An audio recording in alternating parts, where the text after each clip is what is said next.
Can a single sentence, one a person never spoke, kill them? If a queen becomes the symbol of a nation's hatred, but the words blamed on her were never hers at all, who is truly responsible? Did Marie Antoinette really say, "If they have no bread, let them eat cake"? Or was that sentence the perfect lie created for a starving people? And why was she chosen? Why not the king? Why not the system? Why a woman? Can a fabricated phrase shake an empire? And the most terrifying question, if a lie is still enough today, who will be destroyed tomorrow? This is not the story of a queen, but of how a sentence can kill. Marie Antoinette was born in 1755 in Austria. She did not enter the world as a queen, but as a political instrument. Her mother, Empress Maria Theresa of Austria, married her off at the age of 14 to secure an alliance with France. 14 years old, sent to a country whose language she did not speak, whose customs she did not know, and whose people were ready to reject her. At the French court, she was never considered one of them. She was simply foreign. The Palace of Versailles, perhaps the most extravagant place in history. Golden walls, marble floors, endless halls. But for Marie Antoinette, this was not a fairy tale. It was a silent cage. At the French court, everything followed rigid rules. When you woke, how you dressed, where you stood. Even the queen's morning dressing was a public ceremony. Noble women watched as she was dressed. It was considered an honor. Marie Antoinette was suffocating under these rules. She was young, inexperienced, and the cold rituals of the court weighed heavily on her. So she created a small world of her own. She listened to music. She danced. She loved the theater. She chose simpler clothing. But the French court did not forgive simplicity. Two things happened at once. The nobility labeled her frivolous and irresponsible. The people saw her as a wasteful, indifferent queen. Yet Marie Antoinette did not control the state's finances. She did not raise taxes. She was not the cause of famine, but she was the most visible face. At Versailles, words traveled fast. Rumors spread about her, that she was unfaithful, that she spent public money on pleasure, that she despised the French people. Most of these rumors had no proof. But there was one fatal problem. Marie Antoinette remained silent.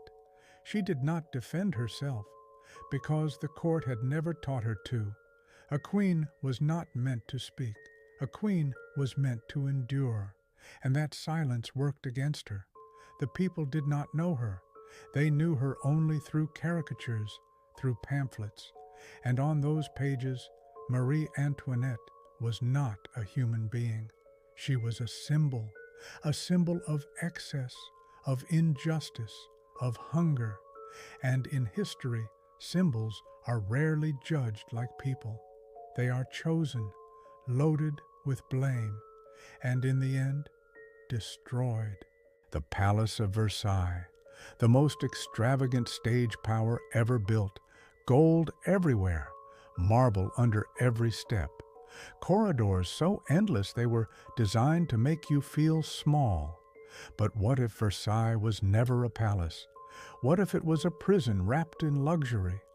For Marie Antoinette, it was not a fairy tale. It was a silent cage. At the French court, nothing was personal, not even breathing. When were you allowed to wake up? Who could see you dress? Where were you permitted to stand? Every movement was regulated, every gesture observed. Even the queen's morning dressing was not hers. It was a public ritual. Noble women gathered, watching her body being dressed, fighting for the right to hand her a sleeve or a ribbon. Why? Because power lived in proximity. And Marie Antoinette? She was suffocating.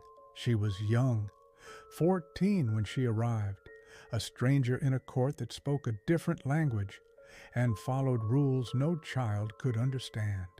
So she asked a dangerous question: what if I lived like a human being? She listened to music, she danced, she laughed, she loved the theater. She chose simplicity in a world addicted to excess. But Versailles did not forgive simplicity, it punished it. Suddenly, two narratives were born. The nobility whispered, "She is frivolous. She is irresponsible. She does not respect tradition." The people shouted, "She wastes our money. She doesn't care. She is blind to our hunger."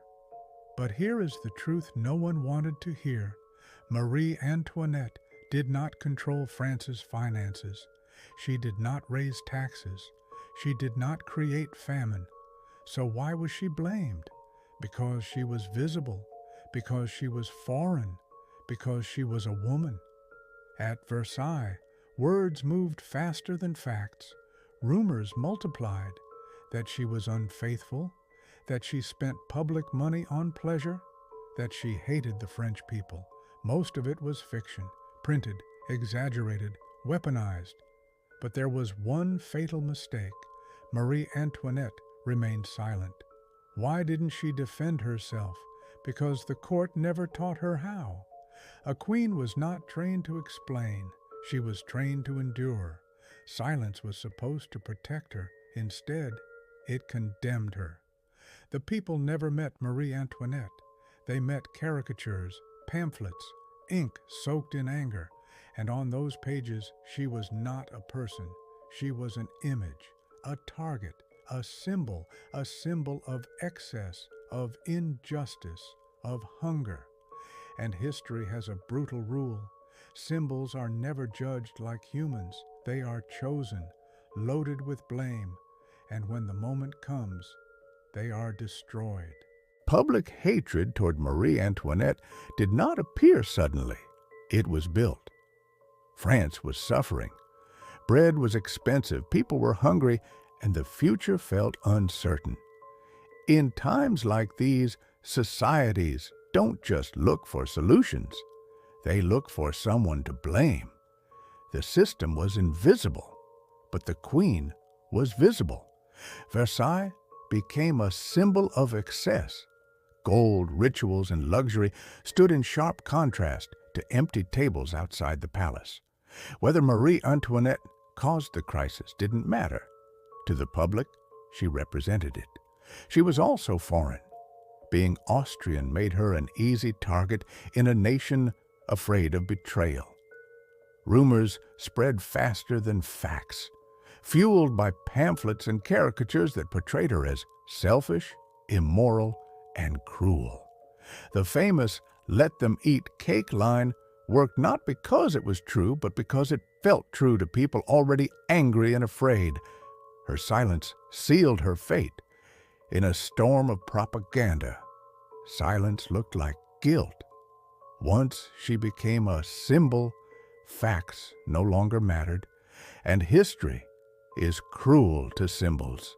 When Marie Antoinette was taken to the guillotine, she was no longer a queen.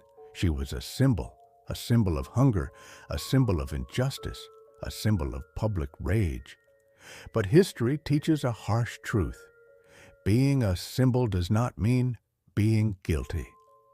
Marie Antoinette did not raise bread prices. She did not create the tax system. She did not cause the famine. But she was visible, she was silent, and she was the perfect target. It was not a blade that destroyed her. It was a sentence. Let them eat cake. A line she never said, yet one that sealed her fate.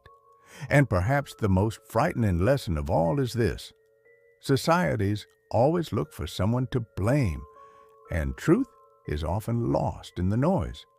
Today, we remember Marie Antoinette, but the real question remains: does history actually learn? Or does it simply choose new victims? Because if a single lie is enough, who will be next?